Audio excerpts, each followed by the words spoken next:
যুবকদের সমস্ত problems solve করার জন্য আপনারা অনেক ট্র্যাক দেখাতে পারেন। আমি আমার জায়গা থেকে মাত্র 2টা সলিউশন দেব। কয়টা ভাই?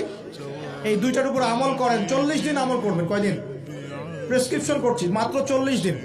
যদি 40 দিন আমল করার পরে যুব সমাজ এখান থেকে বের না হতে পারে, তারপরে আমার সাথে যোগাযোগ করেন।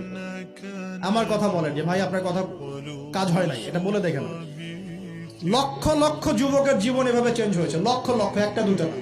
ইনশাল্লাহ আপনারটাও হবে ইনশাল্লাহ। তখন নিঃসন্দেহে এই কথাগুলো লক্ষ লক্ষ কোটি কোটি মানুষের কলিজার মধ্যে আসার করবে ইনশাল্লাহ। আমি জাস্ট 2টা সলিউশন বলবো, অনেক বেশি কথা বলবো না।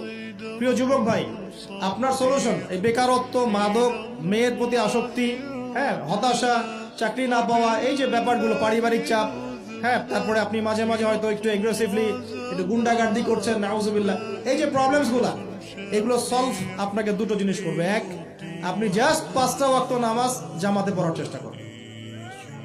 একটা 5 ওয়াক্ত মানে 5 ওয়াক্তই, মানে আপনাকে ফজরে উঠতে হবে, এশার নামাজও পড়তে হবে। ফজরে উঠতে হলে যদি আপনাকে সারা রাত জেগে থাকতে হয় তাহলে জেগে থাকবেন, যদি আর্লি ঘুমাতে হয় তাহলে আর্লি ঘুমাবেন। 2টা সলিউশন। মানে এখন তো অনেকেই রাত চলে যায় 3টা, 3:30, 4টা পর্যন্ত জেগে থাকে, কারণ এখন তো দিন রাত হয়ে গেছে, রাত দিন হয়ে গেছে, তাই না? এটা ক্ষেত্র বিশেষে জায়েজ হতে পারে, কিন্তু সবসময় এটা করা যাবে না।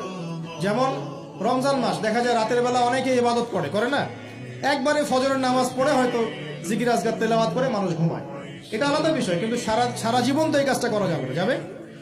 তো আর্লি ঘুমানোর চেষ্টা করা ভালো। যদি না পারেন, যদি আপনার রাত জাগতেই হয়, তাহলে ফজরের নামাজটা পড়ে অ্যাটলিস্ট ঘুমাবেন। ঠিক আছে? 1 নাম্বার 5 ওয়াক্ত নামাজ জামাতে, যদি জামাত না পান বাসায়।